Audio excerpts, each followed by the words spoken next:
আদায়ের লক্ষ্যে অস্থায়ী শ্রমজীবীদের পক্ষ থেকে বিধানসভা অভিযান অনুষ্ঠিত হলো। অভিযানে মূলত অস্থায়ী শ্রমজীবীদের নিয়মিতকরণ, বকেয়া ডিএ প্রদান, শ্রম কোড কার্যকর না করা এবং সমস্ত স্তরের ছাঁটাইকৃত শ্রমিকদের পুনঃনিয়োগের দাবি তোলা হয়। এই কর্মসূচির আয়োজন করে CITU-TCC।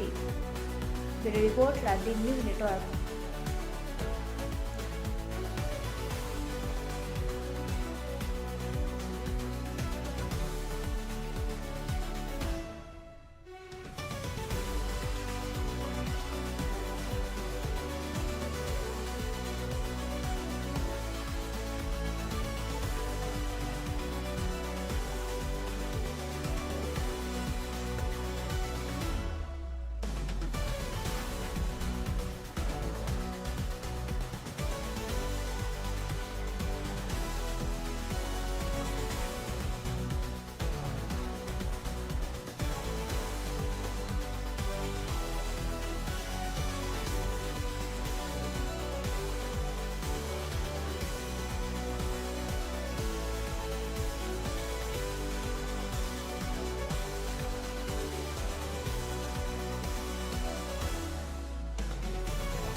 আমাকে 10 বছর কাটাতে হবে।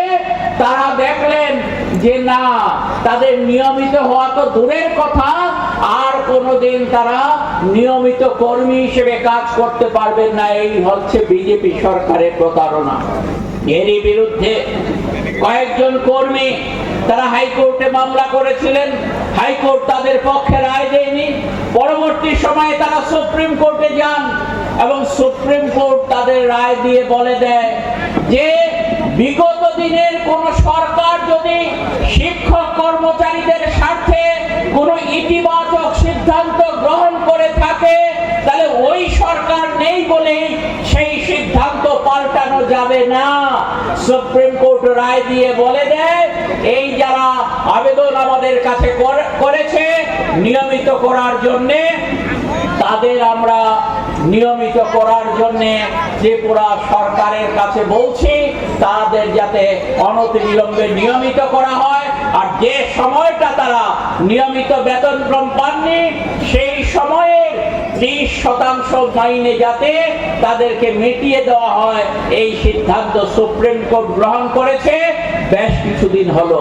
কিন্তু আমরা লক্ষ্য করছি কি, সুপ্রিম কোর্ট একটা নির্দেশ দিলে পর কর্মচারীদের তরফ থেকে এখানে যে সভা সংগঠিত হচ্ছে, এই সভার সভাপতি মণ্ডলীর সাথী সদস্যগণ আজ এই কর্মসূচিতে নানা প্রতিবন্ধকতা মারিয়ে অর্থনৈতিক এবং আরো নানা অসুবিধার মধ্যেও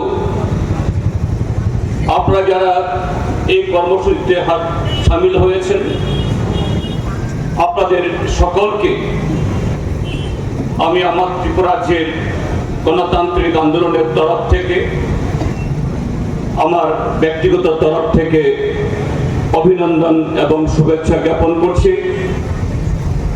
সাথে আপনাদের যে ন্যায্য দাবি, যে দাবিগুলো নিয়ে এই রাজ্যের জনবিরোধী সরকারের কাছে তাদের সম্বিত ফেরানোর জন্য আপনারা এখানে আসতে বাধ্য হয়েছেন, সেই দাবিগুলোর প্রতিও আমি সমর্থন বা সংহতি জ্ঞাপন করছি। বিজেপির তরফ থেকে সেখানকার জনগণের কাছে যে প্রতিশ্রুতি তারা দেওয়ার চেষ্টা করছেন, আমরা লক্ষ্য করছি হুবহু আমাদের ত্রিপুরায় 18 বিধানসভা নির্বাচনে বিজেপি যে অর্থনৈতিক প্রতিশ্রুতিগুলি রেখেছিলেন, বিশেষ করে শিক্ষক, কেরানি, কর্মচারী, বেকার যুবক যুবতী, একই বিষয় ত্রিপুরায় এগুলো কার্যকরী না করে ত্রিপুরার মানুষকে প্রতারণার হাতে ফেলে 8 বছর যাবৎ সরকার চালাচ্ছে। একই বিষয় পশ্চিমবাংলার নির্বাচনে সেখানকার মানুষদের বিভ্রান্ত করবার জন্য তারা উপস্থিত করবার চেষ্টা করছে। এটাই হচ্ছে দস্তুর, এটাই হচ্ছে পদ্ধতি। এই ধারায় বিজেপি মানুষকে মিথ্যার খাদে ফেলে প্রতারণার জালে আবদ্ধ করে ভুল বৈতরণী পার হয়ে কৃষকদের সাথে তারা কি কেন্দ্রের সরকার কি রাজ্যের সরকার তারা পরিচালনা করার চেষ্টা করছে। আপনারা দেখেছেন একটা যে কয়েকদিন আগে সারা ভারত কৃষক সভা, উপজাতি গণমুক্তি পরিষদ, সারা ভারত খেত মজুর ইউনিয়ন, কৃষকদের সংগঠন এই ত্রিপুরায় 10 থেকে 12টা কৃষি এবং কৃষকের স্বার্থের সাথে সম্পর্কযুক্ত গুরুত্বপূর্ণ বর্তমান সময়ের জরুরি দাবিগুলিকে সামনে রেখে আজকের মতোই তারাও বিধানসভা অভিযানের ডাক দিয়েছে। বিধানসভা তো বসেই না, আর বছর 2-3 দিনের বেশি না, আর কথাবার্তা যা বলেন সরকার পক্ষের লোকরাই বলেন, বিরোধীদের তো কণ্ঠ রোধ করে রাখে। তারা যখন জনস্বার্থে জনগণের জনবিরোধী ভূমিকা নিয়ে কথা বলার চেষ্টা করেন তাদের মাইক বন্ধ করে দেওয়া হয়।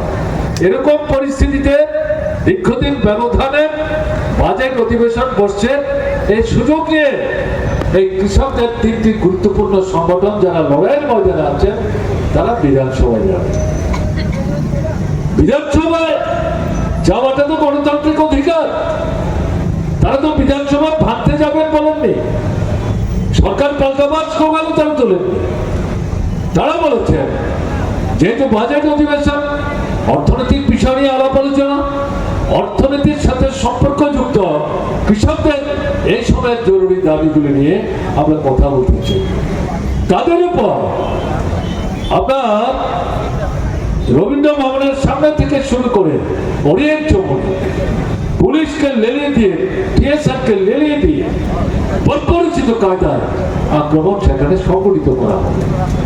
কৃষক আন্দোলনের নেতা কমরেড পবিত্র কর তার জামা কাপড় ছিঁড়ে দেওয়া হলো, তার চশমা ভেঙে দেওয়া হলো, তার হাতের ঘড়ি ছিনিয়ে নেওয়া হলো।